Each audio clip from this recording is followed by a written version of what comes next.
Pop star Ed Sheeran won his copyright infringement trial in New York. Hi everyone, I'm Jeff, and this is Plain English lesson number 576. At Plain English, we help you upgrade your English with current events and trending topics.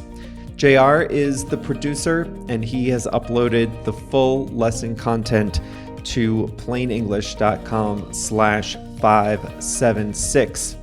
Coming up today, Ed Sheeran was on trial for copyright infringement over his hit song, Thinking of You.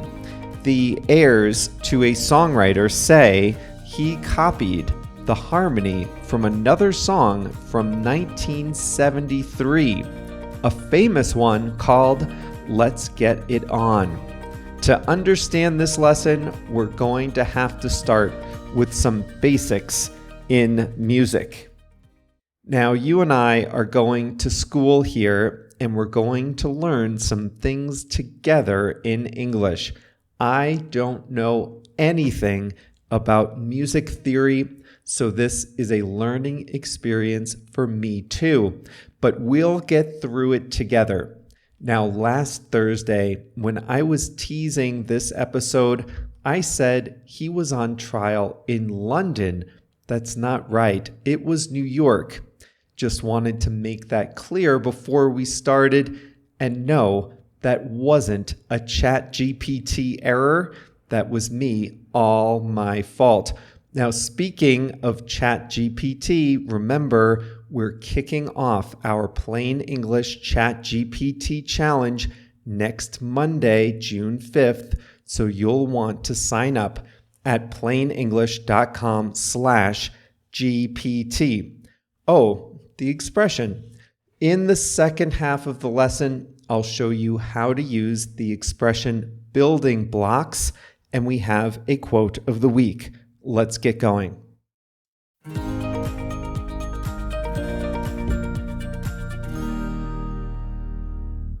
A single musical sound is called a note.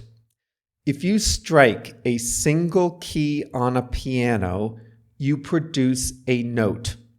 Now, often in music, 3 or more notes go together. When 3 or more notes go together, they form a chord, C-H-O-R-D. So, if you go to a piano and with 3 fingers, you strike 3 piano keys at once, you have produced a chord. You can also produce a chord if you strike the 3 keys sequentially, one right after another. And if you have a guitar, you can strum the 6 strings to produce 6 notes, one right after another, to form a chord that way. So we've got a note, which is a single sound. We've got a chord, which is a grouping of notes that go together, either simultaneously or in a sequence. Now you're ready for a chord progression. A chord progression is a sequence of chords that are played in a specific order. Think of it as a complicated repeating pattern of notes. And it's the chord progression that forms the basis of a song or a piece of music. Well, that brings us to Ed Sheeran. He's a British pop star with a mop of red hair. He began writing songs when he was 11. By age 20, he had released his first album. He's one of the world's best-selling musical pop stars. In 2022, he was Spotify's most followed artist. He has a song called Thinking Out Loud. If you listen to pop music, you've probably heard it. If you listen carefully, you'll notice similarities between thinking out loud and another famous pop song, Let's Get It On, from 1973. That song is by Marvin Gaye. It was co-written by someone named Ed Townsend. Marvin Gaye died 40 years ago. Ed Townsend died 20 years ago. But Ed Townsend's heirs own the rights to his intellectual property, and they listened to Ed Sheeran's song, Thinking Out Loud, and they accused Sheeran of copying their dad's work, and they sued him in court in New York. The case centered around chord progression. Now, a single musical chord can't be copyrighted, just like you can't copyright a letter in the alphabet or a word in the language. You can't copyright sound. But the plaintiffs, Ed Townsend's family, they argued that the selection and arrangement of the chords in Let's Get It On were distinctive enough to be his intellectual property. Think of it this way. I can't copyright the letter P. I can't copyright the word plain. I can't even copyright the term plain English. But I did create this lesson. It's about 2,000 words, and I do hold the copyright to this lesson, the selection and arrangement of those 2,000 words. So the question is, how does this principle apply in music? The defense, Ed Sheeran, said that there's just a limited number of musical notes and chords in existence. And if you listen hard enough, he argued, you'll notice that pop music songs often recycle chords and chord progressions from one another. So, he argued, you can't say that a song can copyright a combination of chords.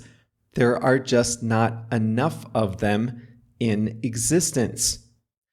He admitted that the chord progressions in his song and Marvin Gaye's song are similar, but he pointed out that they are not identical.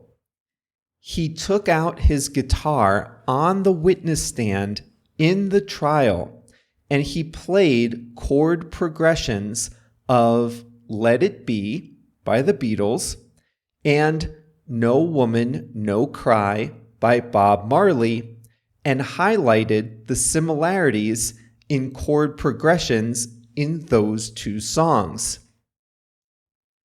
His point was, even the greats borrow from one another, that many popular and successful songs use similar chord progressions to one another. A musicologist who testified for the defense pointed to two other songs that shared the same chord progressions as Let's Get It On, both of which came out before the Marvin Gaye classic. They also submitted a guitar textbook which cited this same chord progression as a standard building block of songs. The plaintiffs had some good arguments too. They played a video of Ed Sheeran in concert. In the video, Sheeran himself alternates between his song, Thinking Out Loud, and Marvin Gaye's song, Let's Get It On. That, the plaintiffs said, was the smoking gun. The songs are so similar that Ed Sheeran himself, on stage, switched back and forth between them. They sounded like they could be just one song. Proof, the plaintiffs said, that Sheeran had copied the Marvin Gaye song. The jury didn't buy it.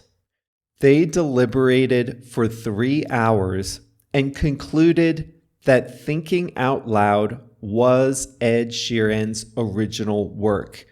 They found that Ed Sheeran did not copy the Marvin Gaye song. The music industry breathed a sigh of relief. The industry worried that there would be a new culture of copyright infringement lawsuits over musical notes, and they worried that the threat of being sued would stifle creativity in the industry. This will probably not be the last high-profile case of this nature, but this was a big win for Sheeran. For his part, he said, "I am just a guy with a guitar who loves writing music for people to enjoy." He said, "I am not and will never allow myself to be a piggy bank for anyone to shake."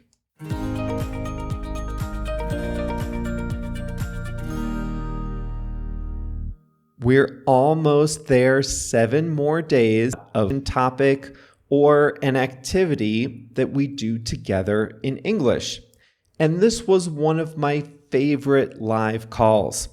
We had a lot of people on and everyone had fun.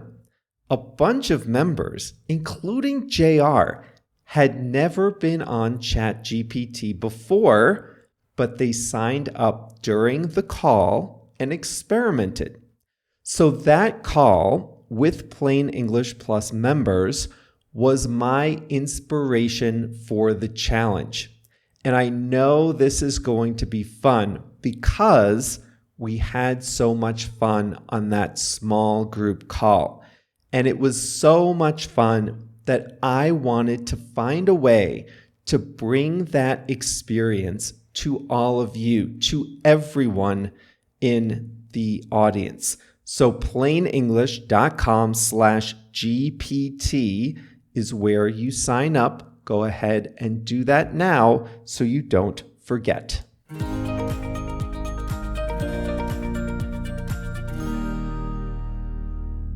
Today's expression is building block. Now, this is great. A building block is a standard unit that's used as the starting point to construct something much more complex. The easiest way to think about this is to think of a brick, a single red brick. Then think of a red brick house. The brick is the standard unit. The house is something more complex. You use bricks to build the house. It's often said that cells are the building blocks of life.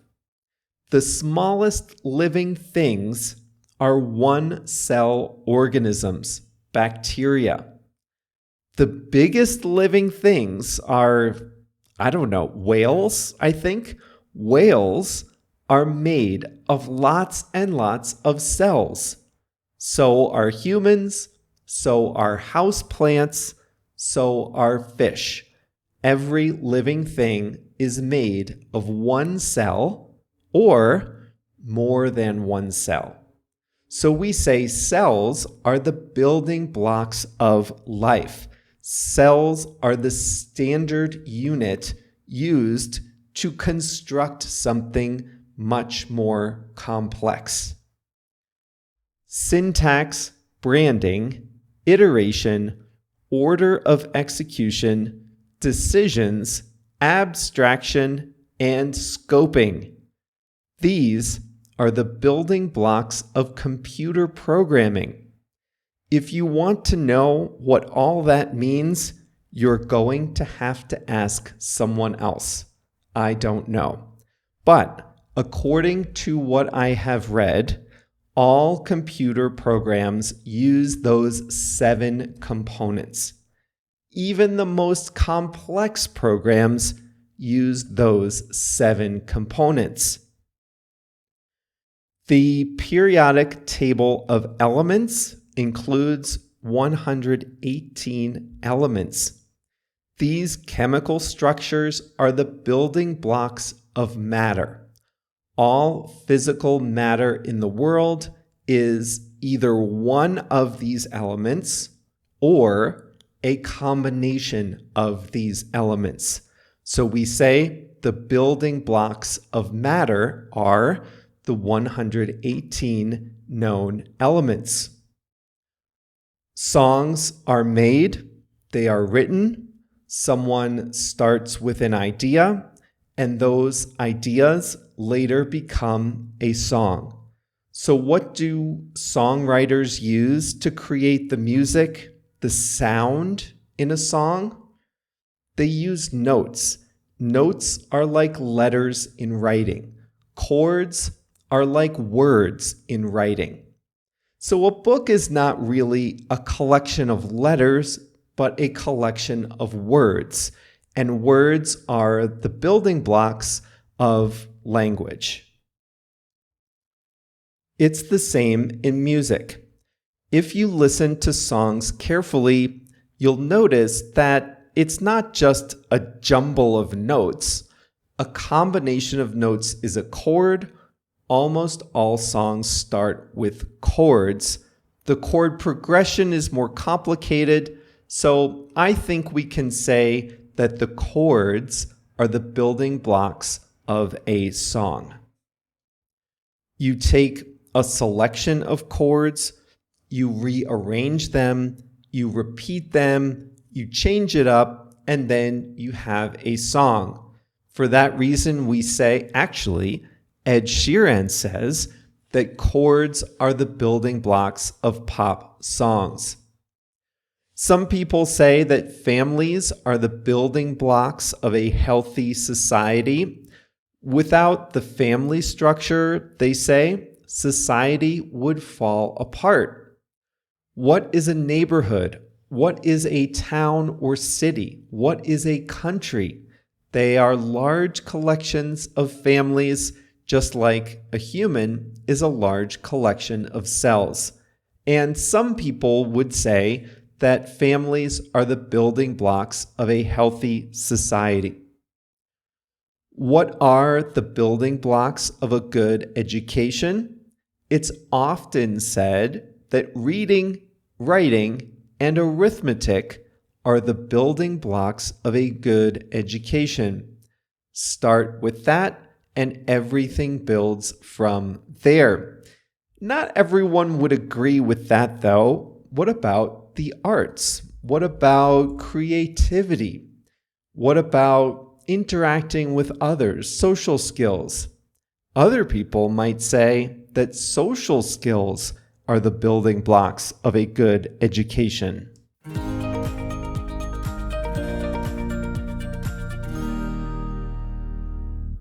I told you a few weeks ago about one of my favorite authors, Jhumpa Lahiri. She's a native English speaker and she learned Italian. She went to live in Italy to learn it, and she even published a book in Italian. So here's what she says. If you're really going to learn a new language, you have to disarm yourself and become a child again. Boy, I think that's right. You have to be comfortable being like a child again, at least for a little while. You're going to make mistakes when you read out loud. It's going to take you right back to school when you were first learning to make the sounds represented by the words. It's very humbling, as you all know, but you get over that eventually, and that's when the real rewards start to come. Well, that's all for today's Plain English. Remember to visit plainenglish.com/GPT to sign up for our 5-day ChatGPT challenge. It's actually a mini course. I was going to start it with just email and a few videos, but it really ballooned into something much bigger, and it's all for free. It's starting next Monday, June 5th. We're all going to get together on WhatsApp in one big happy group and share our opinions and experiences together. Actually, the WhatsApp group is going on now, and there are hundreds, believe it or not, of your fellow listeners already in there, already getting ready for the challenge starting next Monday. So plainenglish.com/GPT, get in there and sign up as soon as possible so you can be ready to go next Monday.